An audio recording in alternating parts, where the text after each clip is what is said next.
the best. They're the best. But yeah, I mean, the wind today was relentless, and I mean, we just didn't get that warm either. 53 is where we topped out at. So you felt it if you were outside at all. And well, we're going to go down from there. We head into tomorrow morning, and you can see the frost and freeze potential continues to grow into the morning hours.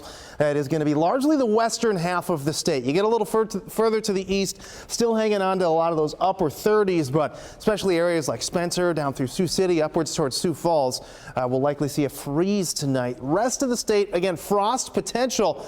But we'll have that chance again Thursday morning. It'll be much more widespread, and those colder temperatures will dip a little bit further to the south. That northern third or so of the state has a good chance at seeing a freeze. And again, the first freeze of the season, where the rest of us will have a decent chance for a little bit of frost. You look at wind chills, it is going to be very wind chilly tomorrow morning.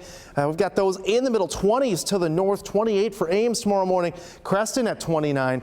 And as we head our way into Thursday, we will again be talking about frigid wind chills. Not quite as cold as tomorrow morning, but still middle 20s to the northeast, 29 for Ames, 30 for Des Moines. So if you step outside and shiver a little bit, well, we're there with you, because everybody is going to be in this together as we go over the next couple mornings. Again, looking at a little bit of cold. Afternoons, though, very seasonable. We're upper 50s to low 60s. We'll have sunny skies as we head into the end of the week, and even much of the weekend looks just fine with mostly cloudy skies. That 20% on Sunday is because of a system that's passing through Missouri. Could sneak out some showers for areas like Lamoni, Centerville, even Rathbun Lake. We'll have a chance at that, and we'll increase our chances for showers into the day on Monday. That'll likely bleed over into Tuesday. That'll cool us from that 64 on Monday back down into the mid to upper 50s on Tuesday.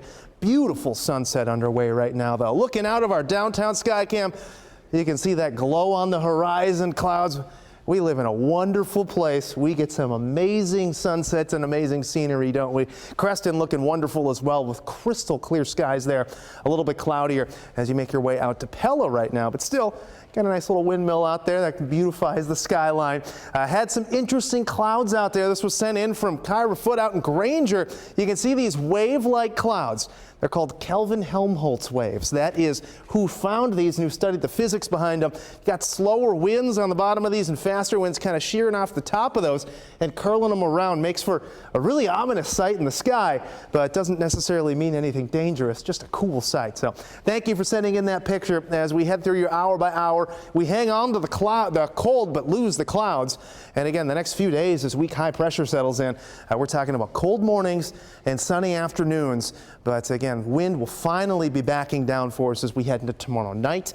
Your 8-day forecast here for you. We do eventually bring in those rain chances. That's largely going to be next week, though. So if you've got outdoor plans, if you're headed to any trunk or treats or driving around to check out any of the Halloween displays, it looks fine even through most of the weekend here.